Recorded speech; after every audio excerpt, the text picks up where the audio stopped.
Hello everyone, welcome back to my YouTube channel understanding chemistry.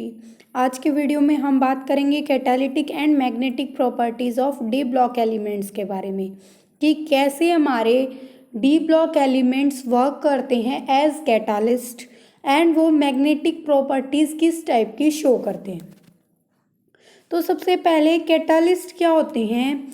Catalyst होते हैं हमारे वो सब्सटेंसेस जो हमारी रिएक्शन के रेट को बढ़ा देते हैं और खुद कंज्यूम नहीं होते रिएक्शन के अंदर। तो ये काम करते कैसे हैं? ये करते हैं उसकी एक्टिवेशन एनर्जी को कम करके। तो अब बात आई कि ऐसे कौन से ट्रांजिशन एलिमेंट्स या उनके कॉम्प्लेक्सेस हैं, उनके कंपाउंड्स हैं जिनको हम यूज़ कर सकते हैं as catalyst in some processes. ठीक है, तो हमारे बहुत सारे ट्रांजिशन एलिमेंट्स और उनके कंपाउंड यूज़ किए जाते हैं एज कैटालिस्ट। तो क्यों यूज़ किए जाते हैं, उस चीज़ का रीज़न क्या है कि फर्स्ट है कि उनके अंदर होते हैं हमारे अनपेड इलेक्ट्रॉन, उनके किसके अंदर इनकम्प्लीट इलेक्ट्रॉन होते हैं डी ऑर्बिटल के अंदर। कि जो हमारे डी ऑर्बिटल हैं उसके अंदर हैं अनपेड इलेक्ट्रॉन। अब अनपेड इलेक्ट्रॉन है तो उस वजह से उनके अंदर कैपेसिटी है कि वो एनर्जीज को एब्जॉर्ब कर सकते हैं और उन एनर्जीज को इमिट कर सकते हैं। तो फिर ये जो एनर्जीज हैं ये उसकी रिएक्टेंट की एनर्जी, एक्टिवेशन एनर्जी के इक्वल कर देते हैं। ठीक है, कि हमें किसी भी रिएक्शन के लिए चाहिए एक्टिवेशन एनर्जी ताकि उनकी एनर्जी थ्रेशोल्ड एनर्जी के इक्वल हो जाए। तो वो काम हमारा कौन करेंगे? हमारे करेंगे कैटालिस्ट। कैसे करेंगे कि हमारे जो ट्रांजिशन मेटल का ही एग्जाम्पल ले ले तो उसके अंदर जो हमारा डी ऑर्बिटल है उसके अंदर होंगे अनपेड इलेक्ट्रॉन। अब जो अनपेड इलेक्ट्रॉन है वो इजीली एनर्जीज एब्जॉर्ब और इमिट कर देते हैं।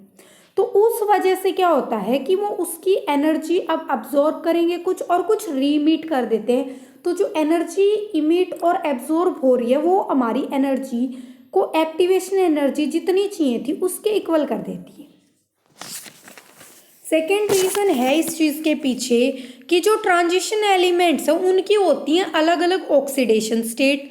तो उस अलग अलग ऑक्सीडेशन स्टेट में एग्जिस्ट करने की वजह से वो हमारे इंटरमीडिएट बना सकते हैं किसी रिएक्टेंट के साथ। और इंटरमीडिएट क्या करेंगे? फिर वो नया पाथ प्रोवाइड कर देंगे लोअर एक्टिवेशन एनर्जी के साथ। तो हमारी जो रिएक्शन है वो ईजिली हो जाएगी, रिएक्टेंट हमारा डिकम्पोज हो जाएगा और कैटालिस्ट रीजनरेट हो जाएगा। कैसे कि हमारा एक रिएक्टेंट है, ये हमारा किसी ट्रांजिशन मेटल के कैटालिस्ट के रूप में एक्ट कर रहा है, उसके साथ पहले कंबाइन होके हमारा एक इंटरमीडिएट बना लेगा जो कि होगा रिएक्टेंट और कैटालिस्ट का। अब क्या होगा? रिएक्टेंट और कैटालिस्ट का जो इंटरमीडिएट बना है वो दूसरे रिएक्टेंट के साथ रिएक्ट करके प्रोडक्ट बना लेगा और कैटालिस्ट हमारा रीजनरेट हो जाएगा। क्या करेंगे कि इनकी वेरिएबल ऑक्सीडेशन स्टेट में एग्जिस्ट करने की वजह से क्या करते हैं, हमारे ट्रांजिशन एलिमेंट्स बना लेते हैं इंटरमीडिएट, और इंटरमीडिएट फिर किसी दूसरे रिएक्टेंट के साथ रिएक्ट करके प्रोडक्ट बना लेगा और कैटालिस्ट हमारा रीजनरेट हो जाएगा। नेक्स्ट है कि जो ट्रांजिशन मेटल है वो लार्ज सरफेस एरिया प्रोवाइड करते हैं फ्री वैलेंसेस के साथ, जिसकी वजह से उसके ऊपर हमारे रिएक्टेंट एब्जॉर्ब हो जाते हैं।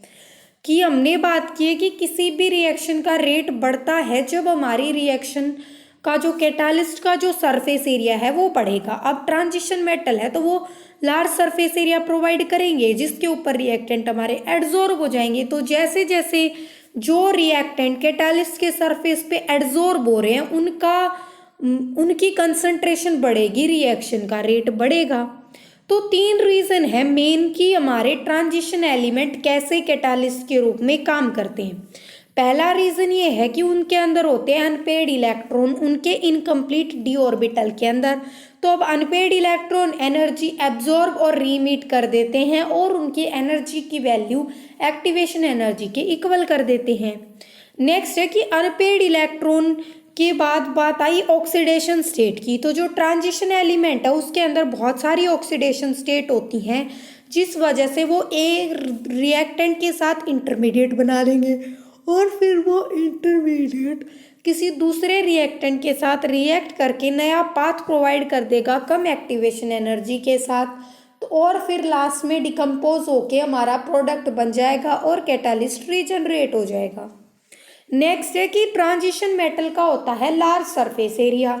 तो वो क्या करते हैं, लार्ज सरफेस एरिया प्रोवाइड करवाते हैं फ्री वैलेंसीज के साथ, जिसके ऊपर हमारे रिएक्टेंट क्या हो जाते हैं, रिएक्टेंट हो जाएंगे एडजॉर्ब। अब रिएक्टेंट एडजॉर्ब होंगे तो रिएक्टेंट की जो कंसंट्रेशन है कैटालिस्ट के सरफेस के ऊपर वो इंक्रीज हो जाएगी और हमारी रिएक्शन का रेट भी इंक्रीज हो जाएगा। अब हम बात करें कुछ एग्जाम्पल्स की कि कौन कौन से हमारे ट्रांजिशन एलिमेंट्स के कंपाउंड्स एक्ट करते हैं as catalyst in some very important processes. So first है वेनेडियम। वेनेडियम जो है हमारा हमें पता है 3D सीरीज के अंदर आता है और इसका एक कंपाउंड है वेनेडियम का ऑक्साइड V2O5। वो जो हम H2SO4 की मैन्युफैक्चरिंग करते हैं बाय कंटेक्ट प्रोसेस, उसमें एज ए कैटालिस्ट एक्ट करता है। Next cobalt as cobalt thorium. ये हमारा जो फिशर ट्रॉप्स प्रोसेस है जिसकी हेल्प से हम गैसोलीन जो हमारा पेट्रोल होता है उसका सिंथेसिस करते हैं with the help of Fischer Tropsch process. तो उसके अंदर हमारा cobalt as in the form of cobalt thorium act करता है एज कैटालिस्ट। नेक्स्ट है निकल। निकल हमारा हाइड्रोजनेशन रिएक्शंस के अंदर कैटालिस्ट के रूप में एक्ट करता है। नेक्स्ट है प्लेटिनम। प्लेटिनम हमारा जो H2SO4 है उसकी मैन्युफैक्चरिंग में हेल्पफुल होता है और ये ओस्टवाल्ड प्रोसेस के अंदर भी अमोनिया का ऑक्सीडेशन कराता है नाइट्रिक एसिड के अंदर। नेक्स्ट है आयरन। आयरन अमोनिया के सिंथेसिस में हेल्पफुल होता है हैबर प्रोसेस से। हैबर प्रोसेस का यूज़ किया जाता है अमोनिया के सिंथेसिस के लिए और उसमें आयरन हमारा एज कैटालिस्ट एक्ट करता है। तो क्या क्या है कि H2SO4 सिंथेसाइज करना है बाय कंटेक्ट प्रोसेस, उसमें आएगा vanadium SV2O5 and platinum. Next cobalt. Fischer Tropsch process की हेल्प से हमें गैसोलीन सिंथेसिस करना है तो उसमें कोबाल्ट थोरियम हमारा कैटालिस्ट के रूप में एक्ट करेगा। हाइड्रोजनेशन रिएक्शंस के लिए निकल कैटालिस्ट के रूप में काम करता है और हैबर प्रोसेस है जिसकी हेल्प से हमें अमोनिया बनानी है तो उसमें हमारा आयरन तो कैटालिस्ट का काम करता है और मोलिब्डेनम प्रमोटर का काम करता है। तो हमने बात कर ली कि कैसे D block elements catalytic property show करते हैं, उसका रीज़न क्या है और फिर कौन कौन से कुछ स्पेसिफिक जो हमारे इंपॉर्टेंट प्रोसेसेस है उनके अंदर कौन कौन से सब्सटेंसेस हम एज कैटालिस्ट यूज़ कर सकते हैं। नेक्स्ट बात आई मैग्नेटिक प्रॉपर्टीज़ की। तो मैग्नेटिक फील्ड में बिहेवियर के अकॉर्डिंग हम सब्सटेंसेस को 3 मेन क्लासेस के अंदर डिवाइड करते हैं जो कि होती है पैरामैग्नेटिक, डायामैग्नेटिक एंड फेरोमैग्नेटिक। तो ऐसे सब्सटेंसेस जिनको अप्लाइड मैग्नेटिक फील्ड अट्रैक्ट करता है वो कहलाते हैं पैरामैग्नेटिक और जिनको रिपेल करता है वो कहलाते हैं डायामैग्नेटिक और जिनको स्ट्रांगली अट्रैक्ट करता है वो कहलाते हैं फेरोमैग्नेटिक। तो हम बोल सकते हैं कि फेरोमैग्नेटिज्म जो है वो पैरामैग्नेटिज्म का ही एक एक्सट्रीम केस है। क्या बोला कि मैग्नेटिक फील्ड के अंदर बिहेवियर के बेस के ऊपर सब्सटेंसेस 3 टाइप के होते हैं कि भाई एक पैरामैग्नेटिक, एक डायामैग्नेटिक, एक फेरोमैग्नेटिक।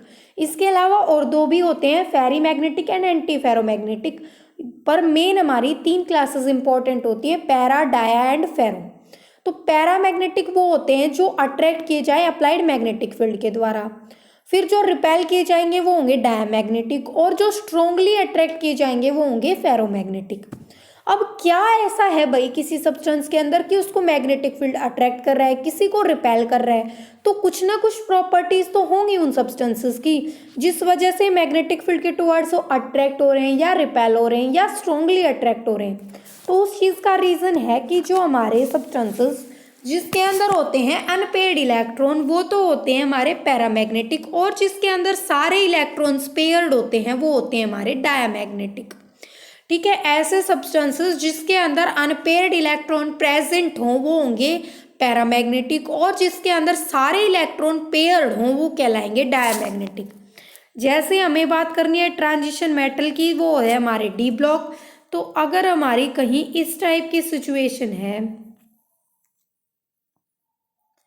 कि D9 इलेक्ट्रॉनिक कॉन्फ़िगरेशन है तो एक अनपेयर्ड इलेक्ट्रॉन है, मतलब हमारा क्या हो गया, ये पैरामैग्नेटिक हो गया। अगर D10 होता तो इसके अंदर सारे इलेक्ट्रॉन पेयर्ड है, मतलब ये डायामैग्नेटिक हो गया। और इसके अंदर D5 कॉन्फ़िगरेशन है और हमारे 5 अनपेयर्ड इलेक्ट्रॉन प्रेजेंट हैं इसके अंदर, तो नंबर ऑफ अनपेयर्ड इलेक्ट्रॉन बहुत ज़्यादा है, तो मतलब ये स्ट्रॉन्गली अट्रैक्टेड होंगे टुवर्ड्स मैग्नेटिक फील्ड और ये कहलाएंगे हमारे फेरोमैग्नेटिक। तो इस हिसाब से हमने बोला कि अगर डी सबशेल के अंदर, डी ऑर्बिटल के अंदर अनपेयर्ड इलेक्ट्रॉन हैं तो पैरामैग्नेटिक, नहीं है डायामैग्नेटिक, सिंपल। ठीक है, तो अब हमें पता है ट्रांजिशन मेटल के अंदर होते हैं unpaired electron n-1 D orbital के अंदर, तो मोस्टली वो क्या होते हैं हमारे पैरामैग्नेटिक होते हैं। जिसके अंदर पेयर्ड इलेक्ट्रॉन होंगे वो कहलाएंगे डायामैग्नेटिक। अब जो मैग्नेटिक मोमेंट है किसी भी इलेक्ट्रॉन की वो दो वजह से हो सकती है, कि एक तो हमारा इलेक्ट्रॉन उसकी खुद की स्पिन के अराउंड मूव करता है, कि जैसे ये है हमारा इलेक्ट्रॉन, ये खुद की स्पिन के अराउंड रोटेट करता रहता है, तो एक तो उसका स्पिन मोशन की वजह से होगी, और एक हमारा जैसे हम बोलते हैं कि ये हमारा ऑर्बिट है और इसके अंदर इलेक्ट्रॉन मूव कर रहा है, न्यूक्लियस है, न्यूक्लियस के अराउंड हमारे ऑर्बिटल्स हैं, उनके अंदर हमारा इलेक्ट्रॉन ऑर्बिट के अंदर मूव कर रहा है, तो वो कहलाता है उसका ऑर्बिटल मोशन। और ये इलेक्ट्रॉन है, इसकी खुद की भी कुछ स्पिन है, तो उस स्पिन के अराउंड भी ये रोटेट करता रहता है, तो वो कहलाता है उसका स्पिन मोशन। अब उसकी जो नेट मैग्नेटिक मोमेंट आएगी वो स्पिन मोशन की वजह से भी आएगी, ऑर्बिटल मोशन की वजह से भी आएगी। पर हम बात करें ट्रांजिशन मेटल के अंदर कौन सी का कॉन्ट्रीब्यूशन ज़्यादा होगा, कि हमारे ट्रांजिशन मेटल है उसके अंदर अनपेयर्ड इलेक्ट्रॉन है आउटर शेल के अंदर, तो अब आउटर शेल जो है वो न्यूक्लियस से ज़्यादा डिस्टेंस के ऊपर हो गई, तो उसके अंदर ऑर्बिटल मोशन का उतना फर्क नहीं पड़ता, जो खुद की स्पिन के अराउंड जो उनकी मूवमेंट हो रही है, जो स्पिन कॉन्ट्रीब्यूशन है उसका, वो ज़्यादा इंपॉर्टेंट होता है। तो फिर उनके केस में हम मैग्नेटिक मोमेंट को सिर्फ स्पिन ओनली फॉर्मूला से कैलकुलेट कर सकते हैं। अब स्पिन ओनली फॉर्मूला क्या होता है कि हमारी क्या आती है magnetic moment, mu is equal to n+2 और ये सारा under the root Bohr magneton. Bohr magneton magnetic moment की यूनिट है और ये किसके इक्वल आती है, under root n into n+2। n है नंबर ऑफ अनपेयर्ड इलेक्ट्रॉन्स। अब देखो जितने ज़्यादा अनपेयर्ड इलेक्ट्रॉन उतनी ज़्यादा मैग्नेटिक मोमेंट, तो मैग्नेटिक मोमेंट अनपेयर्ड इलेक्ट्रॉन के साथ वेरी करती है। अब कैलकुलेटेड वैल्यू है और ऑब्जर्व्ड वैल्यू है, उनको हम चेक कर सकते हैं कि क्या क्या इनके लिए कैलकुलेटेड वैल्यूज़ होती हैं और क्या क्या ऑब्जर्व्ड वैल्यूज़ आती हैं। नंबर ऑफ अनपेयर्ड इलेक्ट्रॉन की हेल्प से हम मैग्नेटिक मोमेंट करेंगे कैलकुलेट। ठीक है, तो हमारे जितने भी ट्रांजिशन एलिमेंट्स है उसमें से 3D सीरीज़ की अगर हम मेन बात करें तो 3D सीरीज़ के अंदर क्या आता है, हम पहले स्कैंडियम की बात करते हैं, तो 3D1 होता है इलेक्ट्रॉनिक कॉन्फ़िगरेशन। वही हम इनके आयंस की बात करते हैं कि Sc3 पॉजिटिव बोले तो उसके हो गया D0 कॉन्फ़िगरेशन। अब अनपेयर्ड इलेक्ट्रॉन 0 तो उसकी मैग्नेटिक मोमेंट 0, मतलब ये हमारा हो गया डायामैग्नेटिक। फिर हम बात करें अगले, अगर किसी का D1 कॉन्फ़िगरेशन है तो हम मैग्नेटिक मोमेंट कैसे निकालेंगे, mu is equal to n into n+2, n की जगह 1 पुट करेंगे तो ये क्या आ जाएगा 1 इंटू 1+2, तो ये आ गई हमारी अंडर रूट 3। अंडर रूट 3 की वैल्यू होती है 1.73, तो D1 इलेक्ट्रॉनिक कॉन्फ़िगरेशन के लिए हमारी मैग्नेटिक मोमेंट की वैल्यू आ जाती है 1.73 बोहर मैग्नेटोन। तो इस बेसिस के ऊपर स्पिन ओनली फॉर्मूला जो है हमारा mu is equal to under root n into n+2 की हेल्प से हम सारे ट्रांजिशन एलिमेंट्स के आयंस का इलेक्ट्रॉनिक कॉन्फ़िगरेशन लिखेंगे, फिर नंबर ऑफ अनपेयर्ड इलेक्ट्रॉन्स देखेंगे और फिर हम क्या करेंगे उसके अकॉर्डिंग उसकी मैग्नेटिक मोमेंट की वैल्यू निकालेंगे। तो ये फॉर्मूला यूज होगा स्पिन ओनली वाला, जो कि है mu is equal to under root n into n+2 Bohr magneton. n है नंबर ऑफ अनपेयर्ड इलेक्ट्रॉन, तो इसकी हेल्प से you can calculate the magnetic moment for all the transition elements. तो आप ये सारी कैलकुलेट कीजिए सारे अलग अलग इलेक्ट्रॉनिक कॉन्फ़िगरेशन लेके, और अगर आपसे किसी की नहीं निकल रही तो आप कमेंट कर सकते हैं, आई विल एक्सप्लेन दैट।